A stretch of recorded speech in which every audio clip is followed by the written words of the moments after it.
오늘 우리들에게 주시는 하나님의 말씀 보겠습니다. 오늘 우리가 볼 하나님의 말씀은 사무엘상 14장 47절부터 52절까지의 말씀입니다. 구약 431페이지에 있는 사무엘상 14장 47절부터 52절까지의 말씀, 우리 이 말씀을 제가 한 절 그리고 여러분들이 한 절 교독하도록 하겠습니다. 마지막 52절은 함께 읽습니다.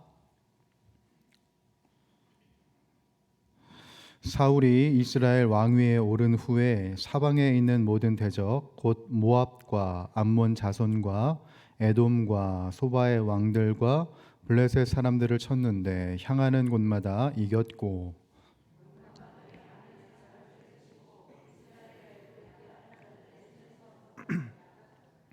사울의 아들은 요나단과 이스위와 말기수아요 그의 두 딸의 이름은 이러하니 맏딸의 이름은 메라비요 작은 딸의 이름은 미갈이며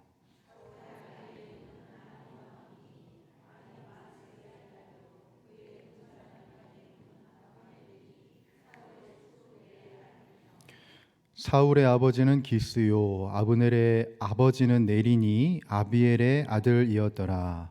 사울이 사는 날 동안에 블레셋 사람과 큰 싸움이 있었으므로 사울이 힘센 사람이나 용감한 사람을 보면 그들을 불러 모았더라. 아멘. 이 시간 기도하겠습니다. 사랑과 은혜가 풍성하신 우리 주 하나님 아버지, 1월 1일 이 첫날을 주님께 구별하여 드리게 하여 주시니 너무나도 감사합니다. 시작된 주님의 역사와 그리고 우리들을 향하신 주님의 사랑을 우리들의 가슴에 품고 우리들을 향하신 주님의 언약의 말씀을 의지하여 이제 믿음의 발걸음을 내딛고자 합니다. 말씀대로 살아가는 우리들의 심령이 되게 하시고 성령으로 이겨나가는 우리들의 모습이 되게 하여 주시사 우리들의 신앙을 통하여서 주님의 나라가 모든 곳곳에 이루어지게 하여 주시옵소서. 하나님의 말씀을 깨달아 아는 지혜와 지식이 우리들에게 있게 하여 주옵시고 주님의 말씀이 우리들의 삶 그 자체가 될 수 있도록 하나님 우리들을 붙들어 주시고 인도하여 주시옵소서. 함께하여 주실 주님 기대하오며 우리 주 예수 그리스도의 이름으로 간절히 기도드립니다. 아멘. 우리 앞뒤 좌우로 이렇게 인사하겠습니다. 하나님이 우리와 함께 하십니다. 2024년 우리들과 동행하셨던 주님께서 2025년에도 변함없이 우리와 동행하여 주실 줄 믿습니다. 그 은혜의 주님으로 말미암아 새날 새 역사를 맛보아하는 우리 용인영락교회 모든 식구들이 되시기를 주님의 이름으로 간절히 축원합니다. 말씀을 시작하면서 오노다 히로라는 인물에 대한 이야기로 이 말씀을 열어보고자 합니다.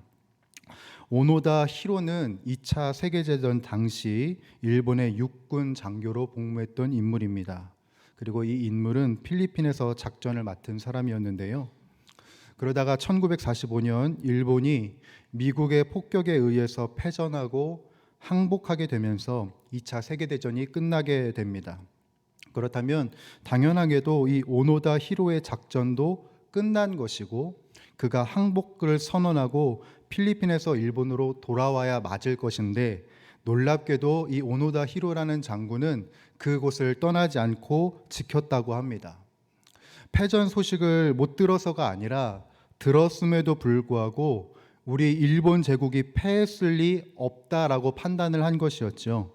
그래서 1945년부터 1974년까지 무려 29년 동안 전쟁이 끝났다는 사실을 받아들이지 못한 채 필리핀에서 홀로 싸우기 시작했습니다.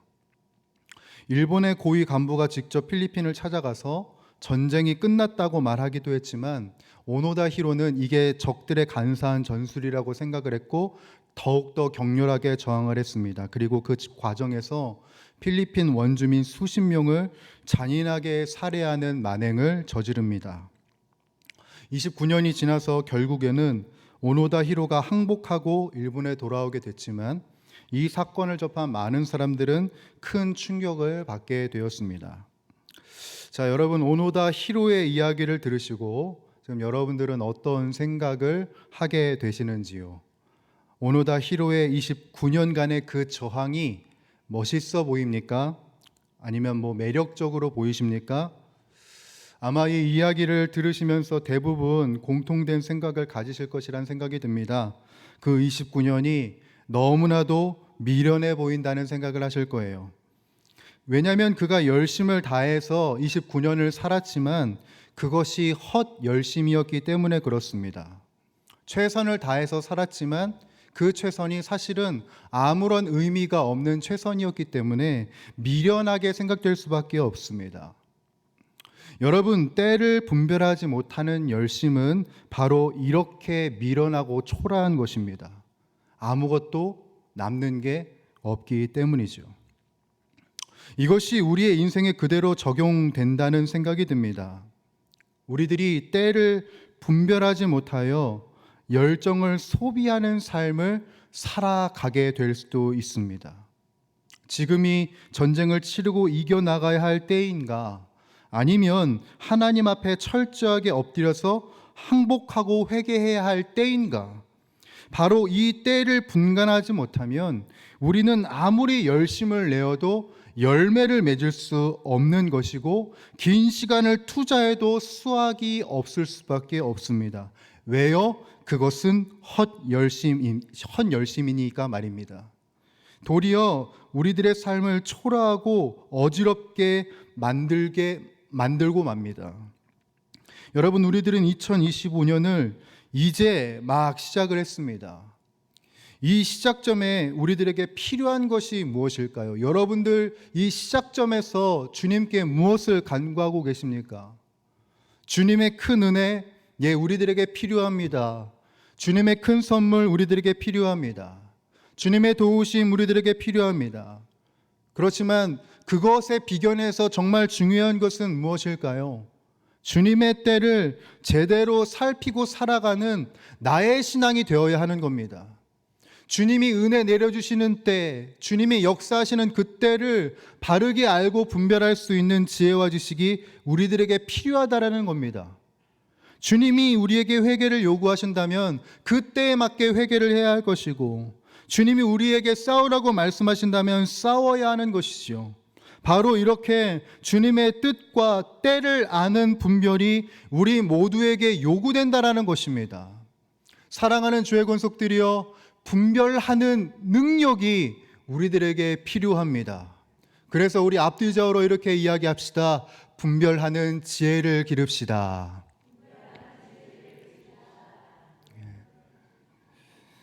이러한 신앙의 이해를 갖고 우리들이 오늘 본문을 좀 살펴보려고 하는데요. 특별히 오늘 본문은 이 본문 자체의 구조와 내용을 염두하면서 깊이 살펴보아야 합니다. 우리가 열왕기서나 역대기서를 보게 되면 왕들의 이야기와 더불어서 그의 통치가 어땠는지 평가를 볼 수 있습니다. 수요 기도에 나오실 만한 분들이라면 성경을 꽤나 읽으신 분들이기 때문에 이 왕들의 평가가 대개 어디에 나오는지 우리들은 다 알고 있습니다. 여러분, 왕들의 평가가 대개 어디에 위치하죠? 왕의 죽음 이후에 기록이 되어 있습니다.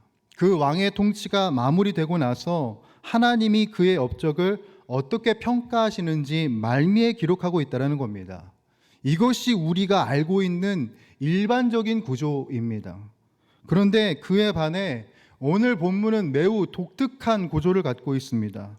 여러분, 사울이 죽지 않았어요. 아직 그가 왕위를 떨치고 있단 말입니다. 여전히 이스라엘을 다스리고 있는 중간이에요. 그런데 성경은 오늘 우리들에게 무엇을 보여주냐면 그의 업적에 대해서 벌써부터 이야기를 하고 있는 겁니다. 우리가 알고 있는 일반적인 구조가 아닌 것이에요. 중간에 그의 업적을 설명하고 있는 겁니다. 왜일까요? 사무엘서를 작성한 저자가 실수했기 때문입니까? 아니면 이야기를 이렇게 맞추다가 잘못해서 이렇게 편집이 된 것일까요? 우리들이 분명히 기억해야 할 것은 하나님께서 주신 성경의 모든 단어와 모든 구조는 의도와 목적이 있다는 것을 놓쳐서는 안 됩니다.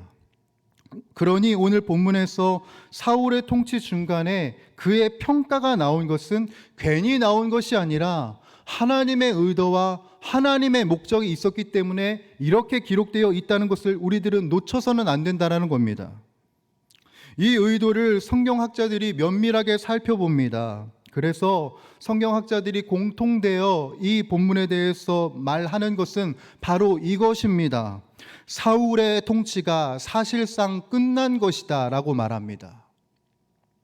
언뜻 보면, 이 말씀을 그냥 언뜻 보면 그의 통치가 긍정적인 내용으로 가득 차 보이고 성공한 통치처럼 보이지만 하나님의 시각으로 보면 사울의 통치는 이미 끝난 것으로 선언되어지는 말씀이라는 겁니다. 바로 이러한 시각에서 우리들은 오늘 본문을 살펴봐야 되는 것이지요. 여러분, 우리가 읽었지만 47절을 다시 한 번 더 읽어보도록 하겠습니다. 시작. 사울이 이스라엘 왕위에 오른 후에 사방에 있는 모든 대적 곧 모압과 암몬 자손과 에돔과 소바의 왕들과 블레셋 사람들을 쳤는데 향하는 곳마다 이겼고 라고 되어 있습니다. 오늘 본문 47절을 보게 되면 사울이 이스라엘 왕위에 오른 후에 그의 모든 대적들을 쳤고 그가 향하는 모든 곳마다 이겼다고 되어 있어요. 이 말씀을 보면 사울이 그의 통치 기간 동안 승승장구했고 사울의 왕권이 굉장히 강력해 보인다는 인상을 줍니다. 허나 이 말씀을 원어를 분석해서 보게 되면 오늘 본문이 겉보기와는 전혀 다른 의미를 우리들에게 준다는 것을 발견하게 됩니다. 특별히 여러분들이 가지고 계시는 이 성경이 여러분들의 성경이라면 꼭 체크를 해 주셨으면 좋겠는데, 여러분 47절 말미에 이겼고 라는 단어가 있습니다. 이 단어에 한번 체크를 해 주십시오. 이 부분을 히브리어 원어로 보게 되면 라샤라고 되어 있습니다. 이 라샤의 뜻은 어떤 뜻을 갖고 있냐면 소란하게 하다, 사악하다라는 의미를 갖고 있는 것이 바로 이겼고에 담겨져 있는 의미입니다. 즉 오늘 본문이 말하는 것은 무엇이냐면 사울이 향하는 곳마다 사악과 소란이 끊이지 않았다는 것을 말하고 있는 겁니다. 하나님의 백성이 밟는 그곳은 평화와 평강이 이루어져야 하는 곳이 되어야 하는데 사울이 밟는 그 모든 곳은 어지러움과 어수선함 뿐이었다는 겁니다.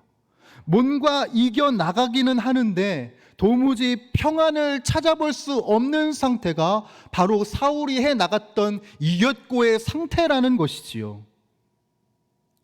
성경은 바로 이것을 우리들에게 알려주고 싶은 겁니다. 그렇다면 왜 싸우기는 싸워도 이기기는 이겨도 평안이 찾아오지 않을까? 바로 사울이 일하는 방식에서 어수선함과 어지러움이 계속될 수밖에 없는 이유를 우리들은 찾아보게 됩니다. 오늘 본문 52절도 함께 읽어봅니다. 여러분 52절이요. 시작. 사울이 사는 날 동안에 블레셋 사람과 큰 싸움이 있었으므로 사울이 힘센 사람이나 용감한 사람을 보면 그들을 불러 모았더라 라고 되어 있습니다. 사울이 사는 날 동안 수많은 전쟁을 치르면서 무엇을 가지고 전쟁을 치렀다고 기록되어 있습니까? 바로 힘센 사람과 용감한 사람으로 전쟁을 내 나간 것입니다. 언뜻 보면 이것이 뭐가 문제가 될까? 당연히 일을 하면서 사람이 모여야 되고 유력한 사람이 있어야 되는 것이 당연한 일 아니겠는가? 우리들은 언뜻 생각하기에 이런 생각이 듭니다. 그런데 이 말씀을 통해서 성경이 말하는 요지는 바로 이것입니다. 여러분 지금까지 사울의 통치를 곰곰이 생각을 해보십시오. 그가 왕이 된 첫 해에 암몬과의 전쟁을 무엇으로 해나갔습니까? 기억이 안 나시겠죠? 네. 사울이 첫 해에 암몬과의 전쟁을 하면서 무엇을 의지하여서 전쟁에 임했냐면 성령의 감동을 의지해서 전쟁을 치렀습니다. 성령의 감동으로 민중을 이끌고 전쟁을 치렀어요. 그렇게 해서 얻은 결과가 무엇입니까?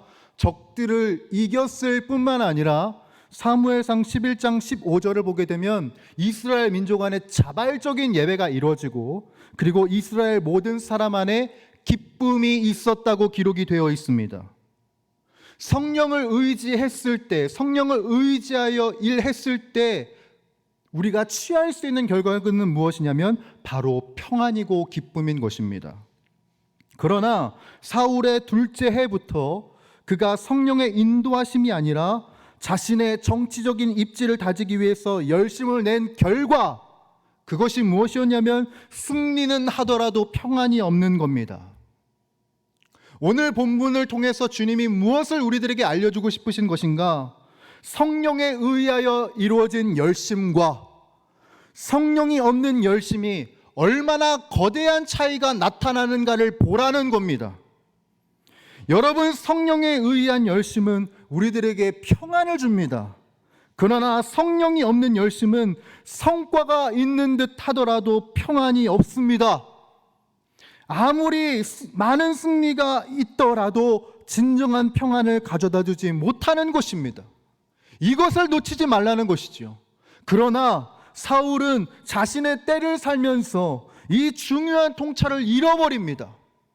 성령을 의지하는 것을 잃어버리고 계속해서 힘센 사람과 용감한 사람들을 모으는 헛된 열심의 혈안이 됩니다. 어떻게든 자신의 정치적인 입지를 다지기 위해서 사람을 모으는 덧없는 열심을 계속해 나간다는 겁니다. 그 열심과 그 시간의 결과가 바로 우리들이 보게 되는 본문입니다. 여러분, 사울의 통치가 끝났습니다. 하나님의 선고를 받은 겁니다. 너의 날이 여기에서 끝난 것이다. 그가 열심을 다하고 그가 열정을 다했지만 그의 통치는 끝이 났다는 선고를 받았습니다. 사랑하는 주의 권속들, 우리들은 2024년을 지나서 2025년을 시작하고 있습니다. 아마 이 한 해를 시작하면서 우리 각자 나름의 마음가짐과 열심을 품으면서 시작을 하셨을 거란 생각이 듭니다. 그렇다면 여러분들 물어보겠습니다. 여러분은 어떤 열심을 품고 이 한 해를 시작하고 계십니까? 성령에 의한 열심이십니까? 아니면 성령이 없이 그저 나의 인간적인 성취를 달성하기 위한 열심으로 지금 무장하고 계십니까? 지금 여러분은 어떤 열심으로 이 한 해를 헤쳐나갈 생각을 하고 계시냐는 겁니다. 여러분들에게 말씀드립니다. 덧없는 열심이 아니라 주님의 영 안에서 열심을 살아가는 우리 용인영락교회가 되기를 간절히 소원합니다. 그래서 하늘의 복을 받아 세상의 복이 되는 주님의 평강을 이 땅 가운데 아름답게 이뤄가는 우리가 되기를 원합니다. 여러분, 헛된 열심을 품지 마십시오. 헛된 시간을 허비하지 마십시오. 주님의 영 안에서 여러분의 열심과 열정을 다 바치시길 바랍니다. 그렇게 살아갈 때 우리들의 삶에 샬롬의 평강이 이루어지게 되는 것이고, 바로 우리들의 인생을 통해서, 우리들의 교회를 통해서, 우리들의 직장과 우리들의 가정을 통해서 하나님의 나라가 이루어질 수 있습니다.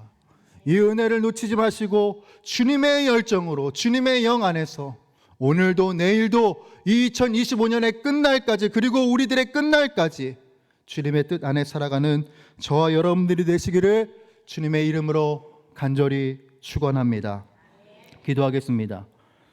사랑과 은혜가 풍성하신 우리 주 하나님 아버지, 2025년 1월 1일 이 수요 기도회에 이 시간을 주님께 올려드리며 우리들이 고백하는 말, 성령 하나님의 열심을 품고 살아가는 내가 되기를 원합니다.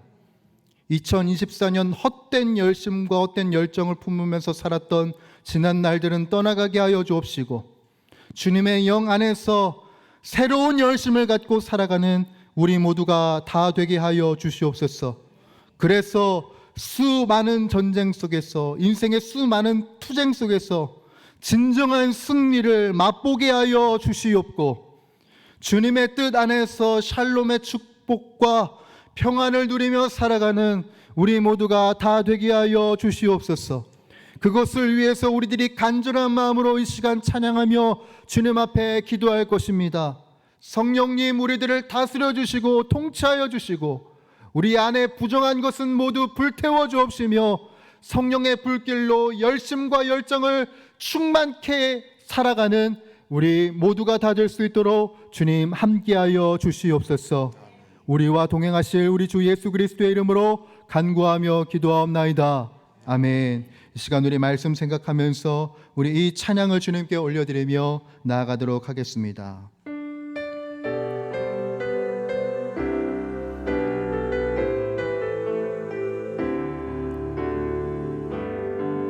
오늘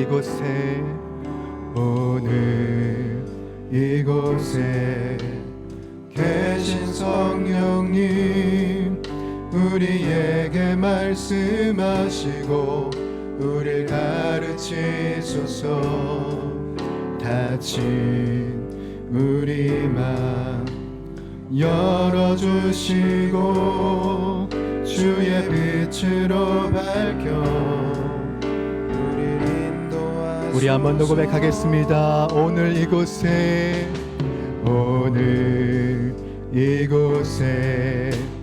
계신 성령님, 우리에게 말씀하시고 우리를 가르치소서. 닫힌 우리 맘 열어주시고 주의 빛으로 밝혀 우리를 인도하소서. 주님보다 앞서지 않고 겸손하게 주님의 말씀 기다리리. 주님 손에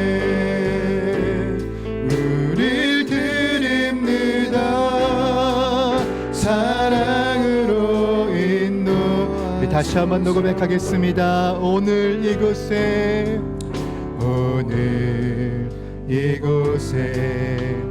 계신 성령님, 우리에게 말씀하시고 우리를 가르치소서.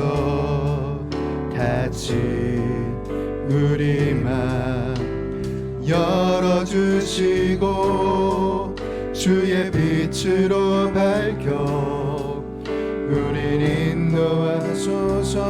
우리 주님보다 앞서지 않고 겸손하게 주님의 말씀 기다리리. 주님 손에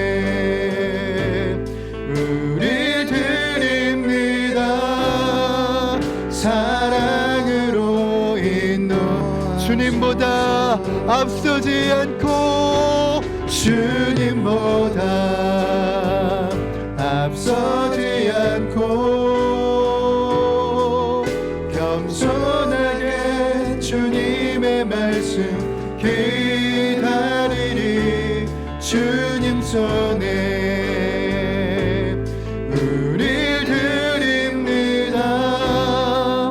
여러분, 우리들의 마음을 다 바쳐서 이렇게 고백합니다. 주님보다 앞서지 않고 주님보다 앞서지 않고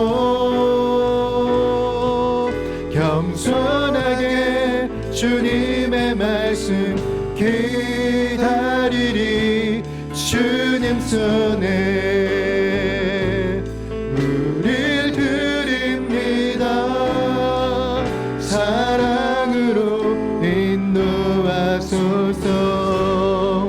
이 시간 우리 말씀을 붙들고 기도하며 나가도록 할 때, 주님, 나의 열심과 나의 신앙이 철저하게 성령 하나님의 이끌림을 받는 신앙 되기를 원합니다.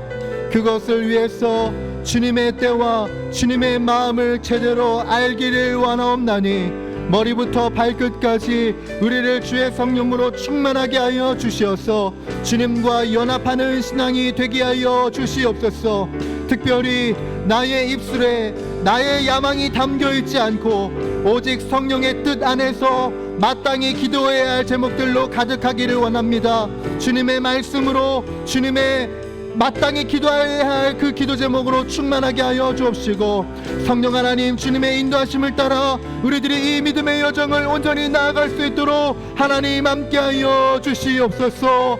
이 시간 성령님의 도우심을 간구하며 성령님의 통치가 우리들의 인생 가운데 이루어지기를 소원하며, 우리 주여 한번 크게 부르짖으시고 합심하여 간구하며 기도합니다.